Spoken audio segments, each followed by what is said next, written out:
Selamat pagi anak-anak, semoga kalian semua tetap dalam keadaan yang sehat. Pagi hari ini kita akan belajar tematik tema 8, subtema yang keempat tentang menjaga keselamatan di perjalanan. Tentunya kemarin kita sudah banyak belajar ya tentang menjaga keselamatan diri. Nah, pagi hari ini kita akan fokus belajar menjaga kebersihan lingkungan untuk keselamatan kita. Pagi hari ini tujuan pembelajaran kita adalah dengan mengamati gambar, peserta didik dapat mengidentifikasi dan menceritakan cara menjaga kebersihan lingkungan sekitar dengan benar dan dengan bahasa yang santun. Nah, sekarang dengarkan dulu dongeng berikut ini. Pemuda bersuling ajaib. Kalian juga bisa membuka buku paket kalian di halaman 169. Yaitu Pemuda Bersuling Ajaib. Dahulu kala, terdapat sebuah kota yang terletak di kaki bukit Malaga. Kota itu bernama Kota Hamelin. Penduduk yang tinggal di kota Hamelin hidup dengan aman dan damai. Sayangnya, kesadaran mereka terhadap kebersihan lingkungan sangat memprihatinkan. Mereka suka membuang sampah di sembarang tempat, hingga akhirnya sampah-sampah itu menjadi sarang tikus. Seiring berjalannya waktu, jumlah tikus terus bertambah. Kota pun dipenuhi oleh kawanan tikus. Semua jalan dipenuhi para tikus. Banyak warga yang kecelakaan hingga akhirnya meninggal karenanya. Musibah yang menimpa kota Hamelin rupanya telah tersebar luas hingga ke kota-kota lain. Dari salah satu kota tersebut, ada seorang pemuda yang datang ke kota Hamelin.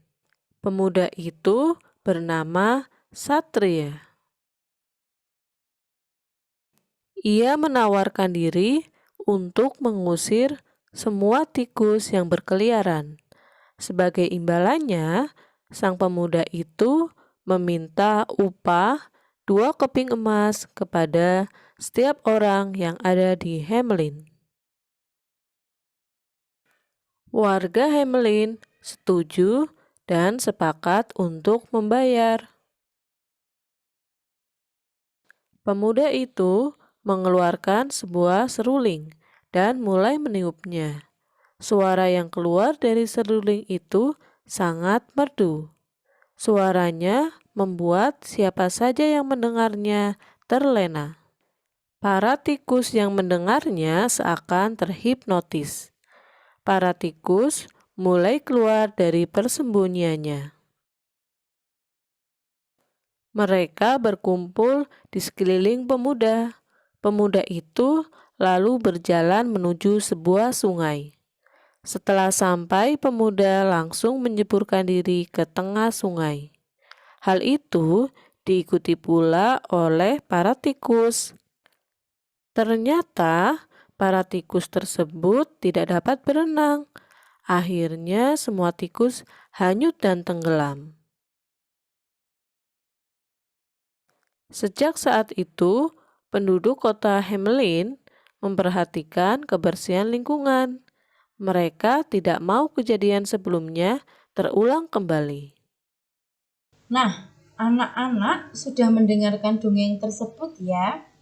Nah, sekarang Bu Desi ajak anak-anak melihat sebuah kutipan dari dongeng yang sudah kalian baca.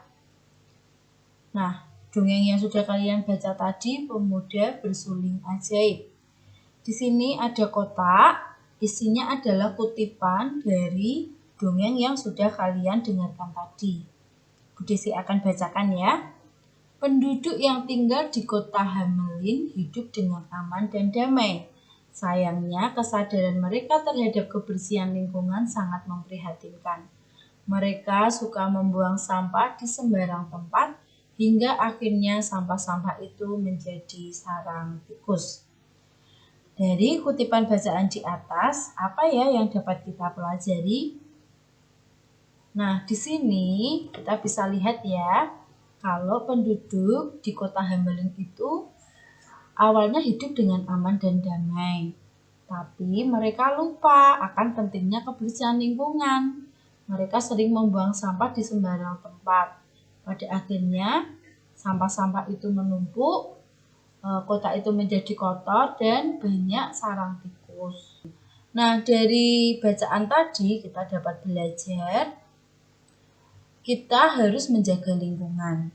Lingkungan yang bersih tidak disukai oleh tikus. Sebaliknya, jika lingkungan sekitar kita kotor, itu akan menjadi tempat favorit tikus untuk bersarang. Jadi dari sini, usahakan kalian sering membersihkan lingkungan rumah kalian ya. Tidak hanya itu, lingkungan sekitar kalian. Ingat, ketika membuang sampah jangan sembarangan. Membuang sampah itu di tempat sampah ya. Sekarang coba anak-anak lihat.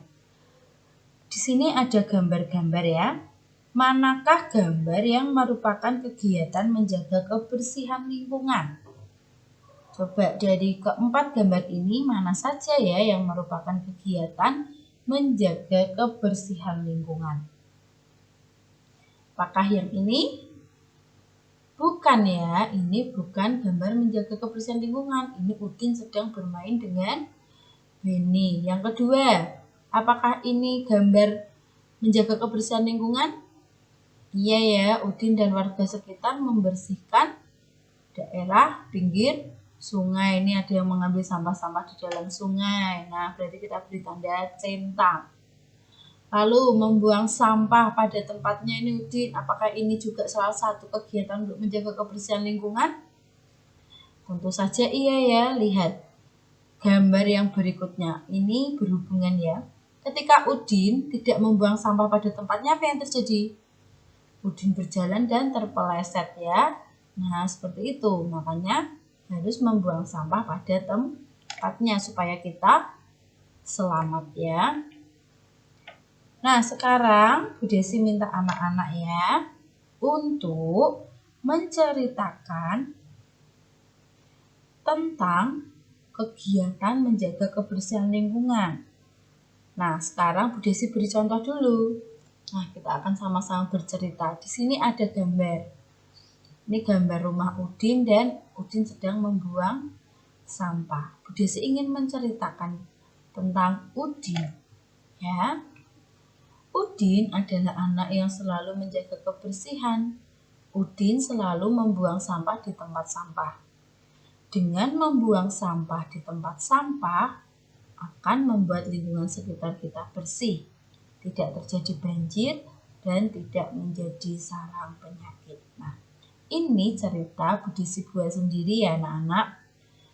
Nah, cerita yang baik itu adalah cerita yang kalimatnya ditulis secara runtut ya. Nah, kalian pasti juga bisa membuat. Nanti Bu Desi akan beri tugas kalian untuk membuat cerita. Ya, boleh membuat bersama dengan orang tua. Sekarang kita mau lanjutkan dulu pembelajaran kita ya. Nah, lihat. Udin dan teman-teman sedang kerja bakti. Udin dan teman-teman berbeda agama. Mereka juga berbeda suku bangsa. Tidak hanya itu, jenis kelamin mereka pun berbeda. Walaupun berbeda, mereka hidup rukun dan akrab. Mereka menunjukkan sikap persatuan dalam keragaman. Lihat ya, ini berbeda agama ya. Ada yang agamanya Kristen, ada yang agamanya Islam, ada yang agamanya Buddha. Lalu ada yang perempuan, ada yang laki-laki, ada yang dari daerah Papua ya, Nusa Tenggara ini bisa dilihat dari rambutnya, ada yang dari Jawa, ada yang dari Batak. Mereka bersatu dalam membersihkan lingkungan. Nah, sekarang apa saja sikap yang dimiliki Udin dan teman-teman sehingga tercipta persatuan? Yuk kita lihat bersama-sama. Sikap yang dimiliki Udin dan teman-teman sehingga terwujud persatuan. Yang pertama, saling menghargai. Apa toh saling menghargai itu? Saling menghargai itu sama dengan saling menghormati ya. Kita tidak boleh saling mengejek. Di sini Bu Desi garis bawahi dengan jangan mengejek kepercayaan orang lain. Terkadang kita sering mengejek ya orang-orang yang mungkin berbeda dengan kita. Kita tidak boleh mengejek, kita harus saling menghargai. Yang kedua, saling bekerja sama dan membantu. Apa artinya? Jika ada yang mengalami kesusahan, segera dibantu. Mungkin ada yang sedang membutuhkan bantuan kita ketika banjir. Nah, kita harus membantu mungkin dengan memberikan baju-baju kita yang sudah tidak terpakai tapi masih baik, lalu membagikan makanan seperti itu. Itu saling bekerja sama dan membantu. Nah, sederhananya ketika sedang piket, mungkin kita bisa membantu teman kita dengan, oh kamu yang menyapu, aku yang menatakan bangku. Kamu yang menyapu, aku yang menghapuskan papan tulis. Itu juga bentuk dari saling bekerja sama dan membantu. Yang ketiga, tidak membeda-bedakan teman. Nah, kenapa toh kok tidak boleh membeda-bedakan teman? Supaya tidak terjadi pertengkaran. Terkadang kalau kita suka berbeda ya dengan teman kita, aku nggak mau lah bermain sama kamu. Kamu kan orangnya seperti ini, seperti ini. Nah, itu akan menimbulkan pertengkaran. Jadi kita tidak boleh membeda-bedakan teman. Berteman dengan semua orang ya. Yang keempat, hidup rukun dengan sesama. Nah, hidup rukun dengan sesama ini akan menciptakan suatu persatuan, ya. Mengerti anak-anak? Oke, ini adalah sikap yang dimiliki Udin dan teman-teman sehingga terwujud persatuan. Tentunya sikap ini juga bisa kalian terapkan dalam kalian juga mewujudkan persatuan ya, baik di rumah, baik di masyarakat maupun di sekolah nanti ketika sudah masuk kembali.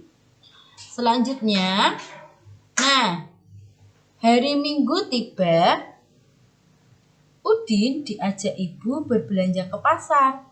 Suasana di pasar sangat ramai. Oleh karena itu, ibu tidak membiarkan Udin berjalan sendirian. Tangannya ibu menggandeng Udin supaya Udin tidak dapat pergi kemana-mana. Karena ketika Udin lepas dari genggaman ibu takut kalau Udin tersesat dan tidak menemukan ibu sehingga dia bisa hilang di pasar. Nah, tentu saja ini juga bisa menjadi pelajaran buat kita ya anak-anak kalau kita sedang pergi bersama orang tua kita entah di tempat wisata, entah di supermarket, entah di pasar, jangan sampai kalian pergi sendiri. Harus ditemani oleh orang tua kalian supaya kalian selamat dan tidak hilang di tempat-tempat yang ramai. Nah, sambil menemani ibu belanja, Udin mengamati berbagai kegiatan di pasar. Udin mengamati kegiatan petugas kebersihan. Nah, nih ada gambarnya.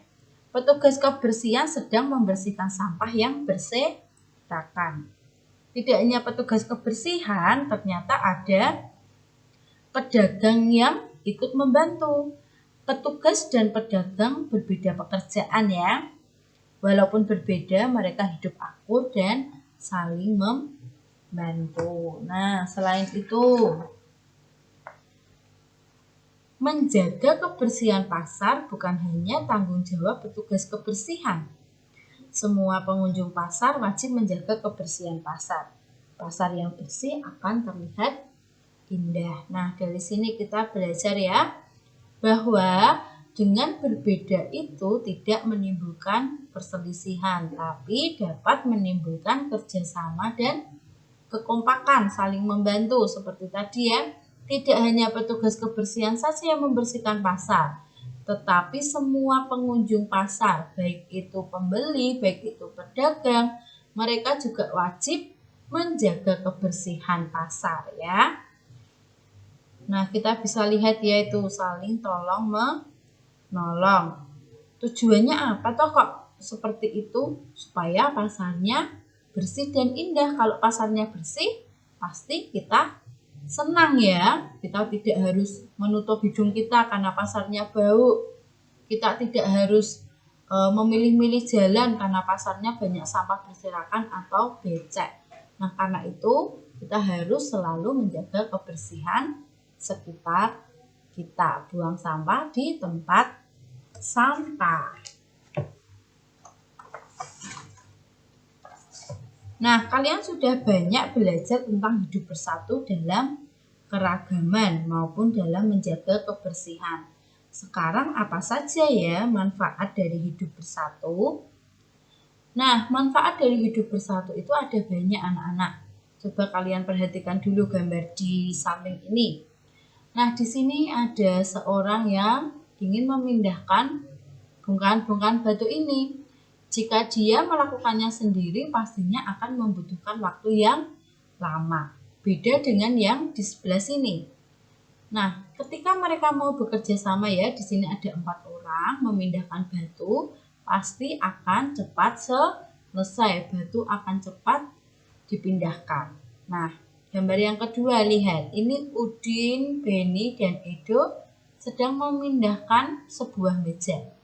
Bayangkan kalau kamu mengangkat meja sendiri atau mendorong meja sendiri, pasti akan mengalami kesulitan. Mejanya berat sekali, tapi ketika mau dikerjakan bersama-sama, pasti akan lebih mudah selesai dan ringan ya. Nah, itu adalah contoh manfaat hidup bersatu. Yuk kita lihat saja ya manfaat hidup bersatu. Yang pertama, pekerjaan cepat selesai. Yang kedua, pekerjaan menjadi ringan seperti yang Bu Desi jelaskan tadi. Yang ketiga, tercipta persatuan dan kesatuan. Yang keempat, tercipta kerukunan. Dan yang kelima, tumbuh sikap toleransi.